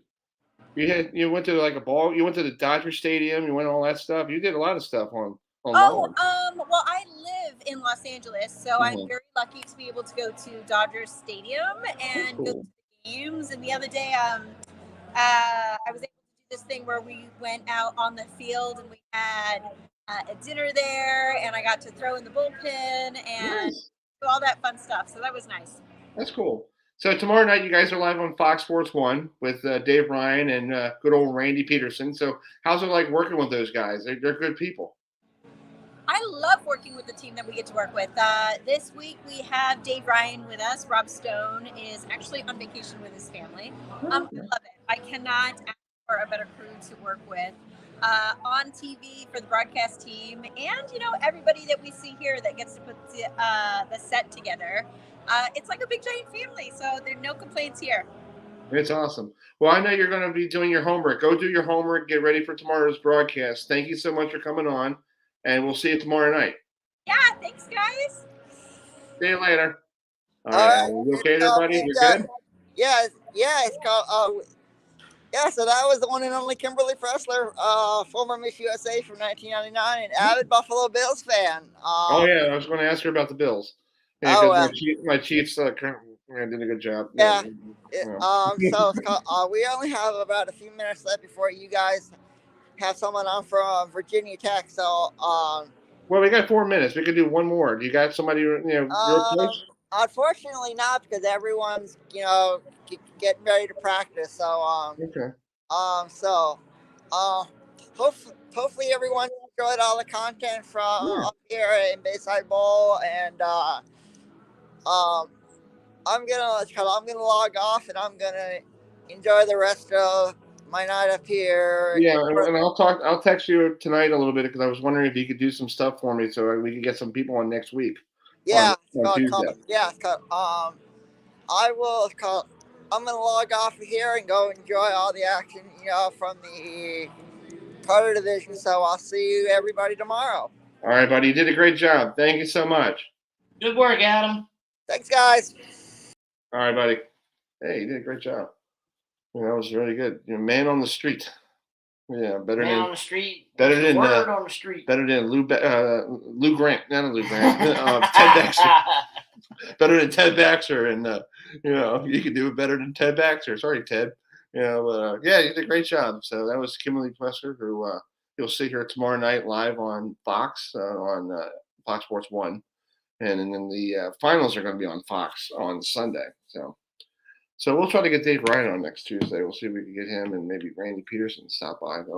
Hopefully that'll be cool. But thank you for Wes Malott and AJ Johnson and Del Ballard Jr. stopping by.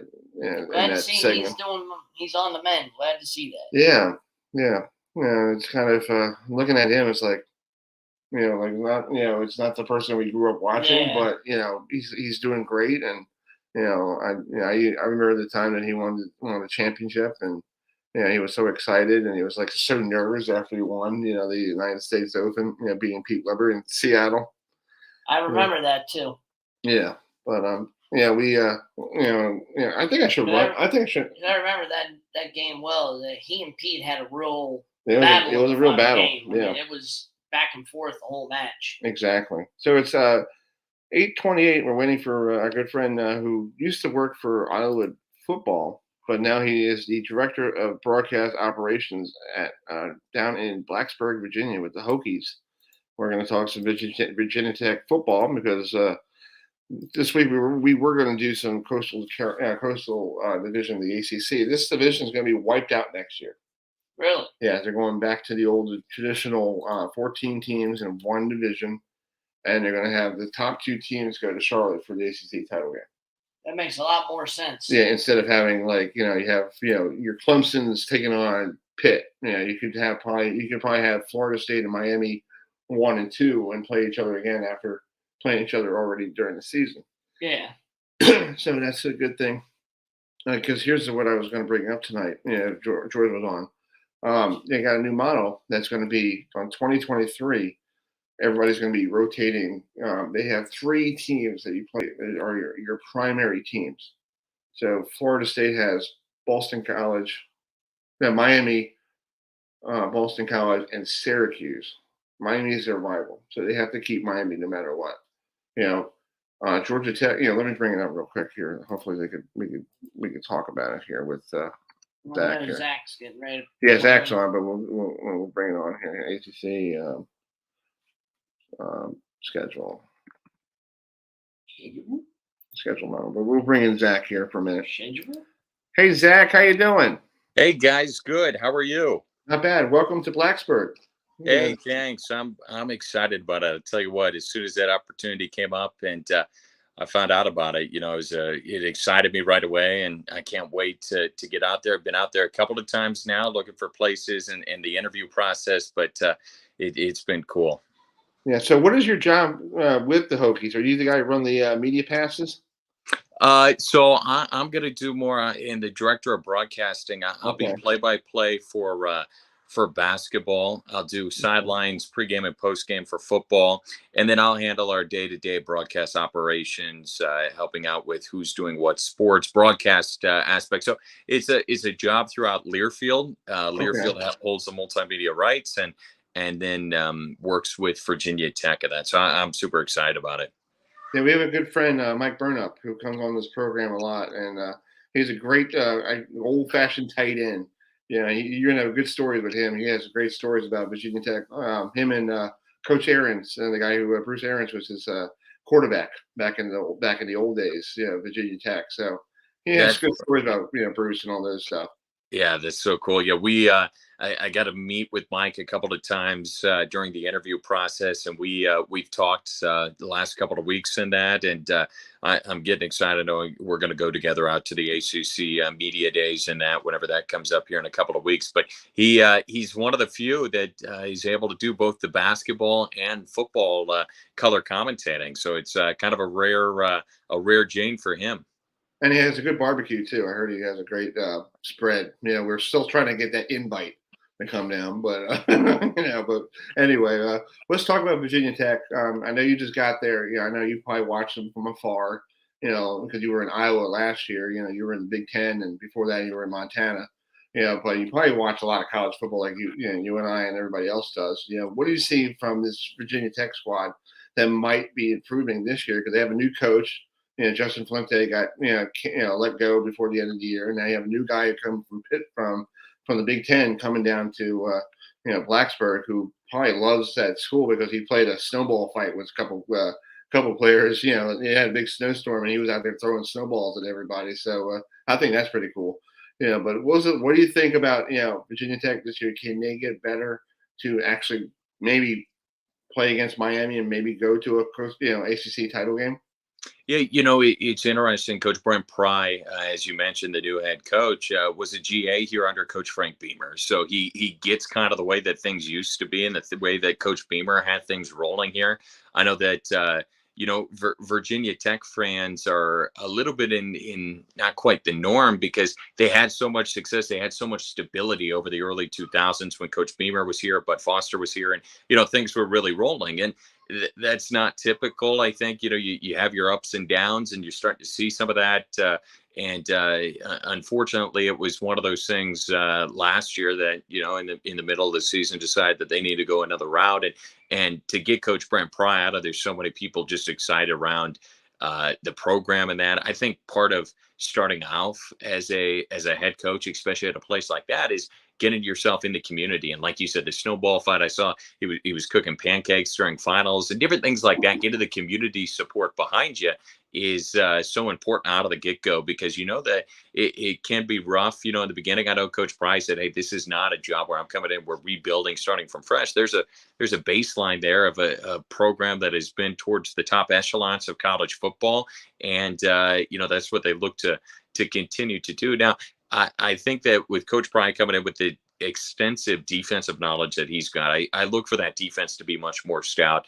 You know, he's a linebacker type of guy, and I look for those linebackers to be really stout. If you can build around, you know, a couple of guys in the middle, can have a solid defense. The quarterback is, you know, is obviously in this day and age, and in not only the National Football League and college football, I mean, there's a lot that rides on that position. And that was an area that was, you know, emphasized, I think, for Virginia Tech fans and, you know, for anyone around that program, so that they needed to be able to improve there. And it looks like, we'll see, they went out, got a couple of transfers, one from South Carolina, one from Marshall, two guys that could potentially make immediate impacts. And that's going to be kind of I think a real calling card that people are going to look at in camp here in the next couple of weeks, is what happens at that quarterback position, because not only does it get the most clicks and the most likes and everyone's talking about it, but it is one of the most important positions out there offensively of what's going to happen. So that would be something I keep my eye on right away.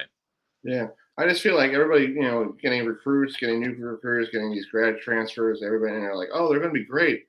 Yeah, it looks great on paper, but you got to see how it looks on the field, because, you know, I have an older brother who likes Miami, and he tells me, oh, I got a five-star wide receiver from Cal. Okay. Yeah, that's great for you, but, you know, what does he look like on the field? Because, yeah, he could be a five-star wide receiver, but if he doesn't have the hands or the feet or, you know, the whereabouts of what's going on with the football, you know, he's one of those people you won't see him much on the sidelines. Yeah, you know, you got kind of, it seems like in college football, two sets. You've got the blue bloods and the people who, especially with NIL, are going to be able to attract some of the top talent in the country. And, you know, it's just going to be that way. They're always going to be in the top 10 of the recruiting class. And then you got places that, you know, I kind of think a place that I came from in Iowa was kind of like this, you know, the hardworking guys under the color that can turn them around and turn them into, you know, NFL talent. I kind of think the same. I know Virginia Tech kind of puts themselves in the working class, just hard-nosed guys that are going to go in and play football at the highest level and kind of go at it. So, you know, it's one thing to be able to get those pieces. It's can you get all those pieces together in that. And, you know, I think you bring up a good point with, you know, getting some of those top talent, some of those top guys, you know, 5 stars, 4-star type of guys, but hey, how's it going to gel together? How's it all going to work with, you know, guys from the state of Virginia? I know they're recruiting that really hard. That's a huge emphasis for Coach Pry. How's that going to work? And then, you know, also now trying to navigate NIL and how you're going to be able to still recruit some of the top guys on the East Coast and across the country, but it's still stay to your roots of those Virginia guys. Yeah, I was looking at the schedule. The first game of the year is against Old Dominion. You got to go all the way to Norfolk, you know, and last time they went to Norfolk, they ran out of, you know, they lost to a very good Old Dominion squad. And I think that was the downfall of Justin Fuente right there, because I think at that time, Virginia Tech was rolling, and then they lost to an Old Dominion squad. And I think the air just went out of the balloon. And I feel like everybody was on Justin and trying to tell him what to do. And hey, I think it's tough for a coach to be in that area. Like you're going to find out Blacksburg is like, you know, you can't even go to the supermarket without anybody bothering you. You know, like what's going on with the Hokies? You know, it's like you got to realize, you know, people are passionate about their school and their football, and if one mistake, you know, they're going to be like, you're going to hear the boo birds, you know, all over the place. Yeah, it is. It's one of those interesting spots. I you know, when I first got involved in, you know, kind of the Virginia Tech thing and, you know, started to do some more research of what was coming up, I found it interesting. It's an interesting schedule this year with going to Old Dominion. You're going to Liberty. So, you know, you're traveling a lot on the road. I don't think that happens in a Power 5 conference too often early on in the season. It's an interesting schedule because you can drive to just about every single opponent. And I think we plan on driving to every one except Pitt. So it's, you know, it's around you. It's what's, you know, everyone's kind of talking about, looking at that. But yeah, it's an interesting community. I like it. It reminds me a lot. I know I keep going back and forth, but it reminds me of a spot like Iowa City, where it's a town that thrives once the students get back, and just a college town. The people love it. They come from all around, and that's a big part of it. I think is just the support that they get throughout the community. I saw it in the time that I've been here so far, and I'm excited to be able to see it even further of the buy-in from people across the state and around the area for Virginia Tech. Yeah, I've been down in the Commonwealth a lot because my parents have a house in Harrisonburg, Virginia, so I know a lot about the area, that whole 81 corridor. You got great schools. You got you guys all the way down to where Roanoke is, but if you go up north, you got JMU, got everybody else, and it's like wow, you got, and even Division III schools are pretty good as well on that 81 corridor. So it's like that whole Commonwealth of Virginia is like, wow, this place is great for Virginia Tech, but why is Virginia Tech struggling? Can't get the hometown town to stay home, just like here where we live in Maryland. You can't get anybody to stay in the state of Maryland. They want to go to the big schools, and I guess the coach needs to tell people, hey, stay here. You could get a great education, and you could actually play in big games in the ACC. Like, you could play against Miami, you could play against people like that, and you're always on ESPN or ABC. Yeah, I think a huge part of it that's really interesting too. I came, obviously from Montana State, where you had Montana and you had Montana State. Those are the only two D1 schools in the entire state. Now here, like you talked about, I'm so amazed with how many people we keep naming them off, and I'm like, oh yeah, that's right, they're in Virginia, another school in Virginia. I mean, it is packed with Division I schools in the state of Virginia, and just so many people around there. A big part of it, I think, is not only, I mean, the success on the field is part of it. There's no question. You win, kids want to stay there. They want to play for the hometown team. And you got to get them excited, I think, to want to stay there and want to, represent their team and represent their state where they're from. Another whole aspect of it, in my opinion, is just the buy-in from, the coaches, making it a priority that, hey, the first thing we're going to do is look in state. Then the second thing we're going to do is look around the area, and then we're going to try to get the top football players in the country. But I think one of the first couple of areas of emphasis from the coaching staff probably has to be looking in the state. And it really seems like, in my short time around here so far, that's a huge emphasis for Coach Pry coming in, is trying to lock down those borders, get the guys within the state, and know that, you're not only one, you got good talent in the state. Two, you're going to get great buy-in from the fans and the people throughout the state, and you got the ability to be able to get people who know the rivalry, who know what, you don't got to teach them. When they get there, they know what it is about Virginia Tech because they've grown up around it. They, grew up hearing all about it throughout the time. Yeah, that's true. And the history of Virginia Tech football was with Frank Beamer putting the team on the map. Because before that, nobody knew about Virginia Tech ever in the 70s because I didn't know anything more about Virginia Tech football when Frank Beamer was still there, but knowing Mike Burnop and hearing about the stories of the 70s, how they were like, nobody knew about where they were, and they were still competing, and it's great to hear all these old stories that hopefully they could build on that story and build a brand new tradition with the new coach. Yeah, it is. It's there's plenty of obviously lore when it comes to Virginia Tech, and a lot of that is, like you said, what Coach Beamer was able to do, and just kind of the stability. It was unlike anything else in college football at the time. The stability that they were able to build there when he had them have. The thing is I know Mike talks about this, and we talked about it whenever during the interview process. Is the fans got a little spoiled, and or they got their expectation, and on average they were winning 10 games a year every single year, and when that doesn't happen, that is a good problem to have. Without the city and without the state, is that, hey, these people, are not pleased with being average, and they're trying to get it back. I mean, you never want to be the guy. I don't care what you're doing. If you're doing this stuff like us, if you're in the broadcasting stuff, you never want to be the guy to follow a legend. It's not easy. It's not anything like that. So there's obviously been tough run for anyone who's had to fill into that role, but it's a tough role to fill into, to fill in for someone like take over for someone like Coach Frank Beamer. Oh yeah, and you're always going to have the microscope on you. Hey, you're not Frank.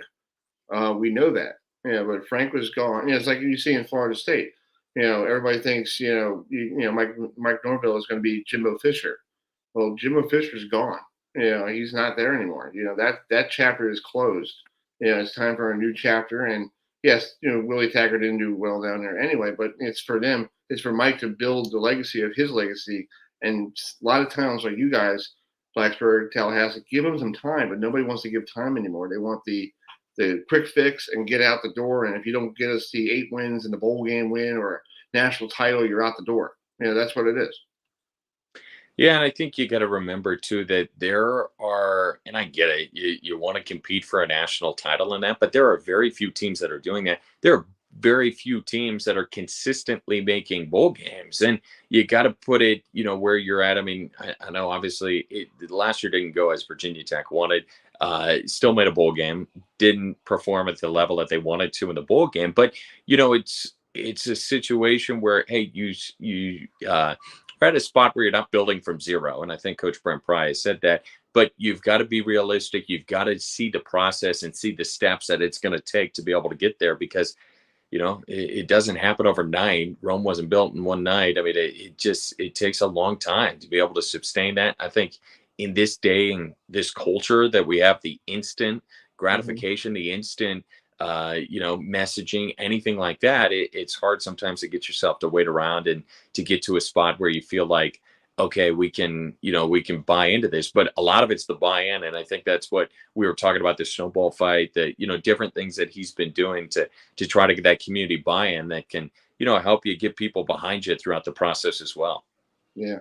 Well, I hope to see you at the ACC kickoff. I know you guys are rolling down to Charlotte, but I hope to see you then. But I don't know what the days are. But but it's great to have you on, and good luck with the new job in Blacksburg. Don't be a stranger. We'll have you on before the first game of the year, and we'll preview that Old Dominion game and see what you think about the team going up to that first game of the year.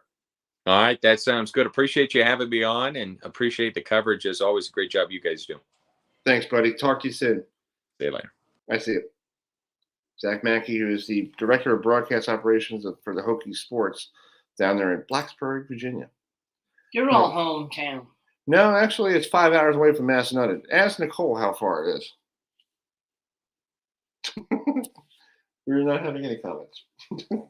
She's just giving me the look, like, stop bothering me. Anyway, let's bring in our good friend, Ron Mackenzie, who covers the Georgia Tech Yellow Jackets, who had a tough season last year.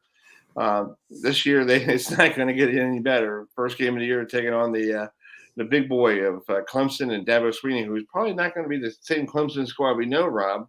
But but it could be a long night in the Mercedes-Benz Stadium. You never know. Yeah, the one position where Georgia Tech has been at the top has been with having the toughest schedule, one of the toughest schedules in the country. And when you have Clemson as your every year rival, you have Georgia, you're playing Mississippi, you're playing Central Florida, and then, oh, by the way, you have to play other ACC schools. It's not an easy task, especially when you're trying to dig yourself out of a hole. Exactly. Let's talk about this new scheduling system. I was going to bring it up next in 2 weeks after the ACC Media Day, but I don't like the way they set it up, because I feel like some teams like Florida State, they get Clemson and Syracuse, but they keep Miami as their rival. But to me, my brother, who's a big Hurricane fan, Boston College and Louisville, normally Boston College and Miami are not that type of team that you want to keep around. It's more or less Virginia Tech and maybe Boston College or Syracuse. But it's like you got Boston College and Louisville. For you guys, it's Clemson, Louisville, and Wake Forest. It's like, what do you think about the new structure for next year? Well, I think Georgia Tech, if you focus on them, they came out okay in the deal. I think everybody knew that they were going to keep Clemson. It was just a matter of, hey, maybe they're going to give Georgia Tech Florida State because they're not too far away, that type of thing. But the way it was explained to me, there was close to 30 different models that they started out with. And they discussed those at the recent, ACC meetings in Amelia Island. And they knew that they had to narrow it down. And they knew, two, when they narrowed it down, there was going to be they weren't going to make everybody happy. Mm-hmm. There was going to be some unhappy people, and that's that just goes with the territory when you try to make up these schedules. But I think that, the way I look at it, they felt that they had to go to this to get better matchups, have teams play each other more often, and as a prelude to what we're seeing now with everybody speculating about this school's going to this conference, that school's going to that conference, and I think they did it to maybe to help solidify the ACC and how they're going about their business. Yeah, I like the way they're doing it because you just heard last week, UCLA and USC going to the Big Ten, and now everybody's talking about. I ran a poll question on Twitter for the last 3 days, and 18 people voted. It was neck and neck between yes, Clemson and Florida State will be there in 2024, and no, they might be gone by 2024. They don't even know, and I feel like, to me, if Clemson leaves or Florida State leaves, who's going to be the one to take over that spot? I seriously think Notre Dame should be the one to save the conference. Yeah, I think when everybody heads down to Charlotte for the commissioners talk at 9:30 on the 20th, that's going to be a packed room there, because you know what everybody wants to hear from him. What's going to happen with the ACC, and right now I don't see the ACC being anything other than what it is now. Mm-hmm. I mean, I could turn out to be wrong because there's a lot of twists and turns ahead, I think, with all these negotiations with different conferences. And, hey, come to our conference, we even had the insider at Texas say that Texas and Oklahoma may not end up coming to the SEC. So, there's a lot of crazy stuff out there. I think the best plan right now is to read the stuff that everyone's putting out there, smile and move on, and wait till you actually get somebody that's in a position to make those decisions, make the decision. So it's going to be fun to watch, but I think the ACC is pretty solid, and they have that a very good relationship with Notre Dame. I mean, Notre Dame plays a full ACC schedule for every sport but hockey and football, and they still play 5 football games against ACC schools. So you have to figure Notre Dame, if push comes to shove and they have to join a conference, the ACC would have to be the favorite. Yeah, but I feel like, like you said, on July 20th down there in Charlotte, hopefully I'll be there to listen to the commissioner talk. But to me, I feel like, the commissioner, Phillips, is the second year. We're so used to having John Swofford there. This is time for him to step up and make his own legacy, how he's going to be commissioner of the league. Yeah, John Swofford's probably sitting at home on his recliner laughing, knowing that he escaped the NIL. He's escaping what's coming up, with all this kind of stuff, and knowing that he doesn't have to deal with it. And he left his legacy behind, and now Phillips isn't in position to make his own legacy. And the times I've heard him talk, he seems like a pretty intelligent guy, and I doubt that he was caught flat-footed when all this came about. I think I wouldn't be surprised if when they were down in Amelia Island, they had some talks about what could be coming up. Right, exactly. So let's just talk about Georgia Tech. Coach Collins, this is what it is, 4th year in Atlanta. This will be his 4th season yet. Correct. Yeah, so what's the locals? Are they going to grab those pitchforks and say, "Get out of town, you Northerner"? Or what's the deal? Well, I think that at the end of last season, they were shouting for changes. So he went out and, in my estimation, really upgraded his coaching staff. Mm-hmm. Coach Key on the offensive line, Coach Knight on the defensive line. Were the only guys that were held over from the previous staff. He went to schools like Notre Dame and Michigan State to grab coaches and really upgrade the roster. And you can see a difference. These coaches are really serious about their business. Not that the others weren't, but these guys are really holding players accountable. The players know if they screw up, they're not going to let them ride. There's going to be somebody else that they can put in the game.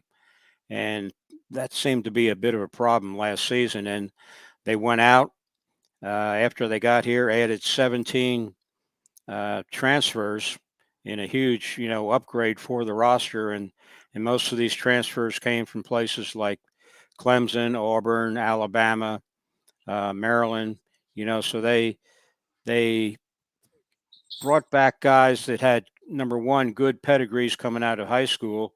They had gained some experience at some top programs, learned what it's all about to be a winner. Mhm. And a lot of these guys are from the Atlanta area, so they brought them back home. So it's going to be interesting to see how these guys work out. And, a combination of that and upgrading the coaching staff, one would hope that the record would be better this year. But when you look at that schedule, boy, it's pretty tough. But, you look at what happened last year with Georgia Tech, and a lot of close games where when they got into that fourth quarter, they didn't know how to win the game. Mhm. And that a lot of times that could be blamed on coaching. And, I think with the upgrades in coaching, maybe this year they'll end up winning some of those games, and you'll see, what the fans are looking for. And that you can understand how the fans feel, but, like you were talking about with your previous guest, you have to have a good program, you also have to have the backing of the fan base. Mhm. They can't sit at home and hope, well, eventually we'll win, because that's just not the way it works. And especially when you have recruits at games and they see a half-empty stadium, that's not going to help your program. So that's just something that is an ongoing back and forth, about what role do fans play in the success of a program. Exactly. Well, Rod, I hope to see you down there in Charlotte. I should be there for Wednesday. My schedule might be different for Thursday, but hope to see you for on Wednesday. So I hope you have a great rest of your summer, and I hope to see you down there. Hey, I'm looking forward to seeing you, and thanks for having me on, Chris. No Take care problem. now. Have a good one. See ya. All right, that's Rod Mackenzie from GoJackets.com, who on 24/7 Sports. So, folks, what a great show tonight. We made it through the trip to Portland. I'm probably going to be running for mayor of Portland, Maine. Yeah, but it was very nice to have Adam. He did a great job up there. Adam, our partner on our program. I think he did a great job. I think he did. He's almost kind of like with something I would do if I was in that same position. Yeah. Walking around trying to flag people down, like, "Hey, want to come on the show?" Yeah, I think that was great. A little freestyle in there. That was great. He did a good job doing that. So congratulations to Adam, and I hope he's enjoying his week up there at the PBA League. You can watch it tomorrow night with the Anthony division. You can watch. Let's show you this time schedule here. Yeah, Anthony division tomorrow night. They're going to be live on Fox Sports 1 with our good friend Dave Ryan and Randy Peterson. So before we go, I do have something to show you folks. We have a flashback. Let me see if I have something here real quick. I always try to find, like, on this date, like, people in sport and bowling and all that stuff, like if they were bowling on a team, tournament or something. Yeah. This guy right here. Here it is. Back on this date, and hopefully load this up real quick. There's a guy named Dave D'Angemont. Used to bowl a lot on TV. Who, he was a big, hefty guy. Mm-hmm. On this date in 1992, he won the Oregon Open live on ESPN. So there's a little flashback from 1992. That's when ESPN was covering the professional bowlers tour, and that's up in Oregon. Look at it. He had that strike to win the match, and he won the title. So his first title since 1992. He won it on this day in I think it was 1995. Was what I was saying, 1995. So pretty interesting little tidbit there. So I actually met the guy once. He sadly passed away. I think he died of heart issue or something like that. So. But it was great to met him once on TV when he was bowling in Country Club Lanes. I had a chance to talk to him. Folks, thanks for joining us tonight. It's 8:58. We're going to log off here. We'll see you all next Tuesday night. We'll hopefully have the full gang back in stock. We have Raven, our executive producer. Thanks for all the bowlers stopping by, like Commissioner Tom Clark stopping by, the owner of Bayside Bowl, Charlie Mitchell, stopping by. Also, thanks for West Milan and A.T. Johnson and Dale Ballard Jr. for stopping by. And also, our good friend Zach Mackey, who's now the head of Hokie Sports Broadcast Operations, and our good friend Ron Mackenzie. And don't forget the coaches, Coach Santos and Coach Callahan from Monmouth University, and Coach Santos from New Hampshire. We'll see you all next Tuesday night at 7 o'clock right here. We'll continue our trip around the ACC. We'll do some. We'll talk still more in the Coastal Division a little bit. Coastal Division. With the we'll talk. Hopefully, get some Pitt, and some Duke people on as well, because Pitt is the defending champion of the Coastal Division. So we'll see how that is. So now to then, I'm Chris Heidel, and for Steve Zulish and our meteorologist is George Bashira. And Adam up there in Portland, Maine. Thanks for joining us. Good night, everybody.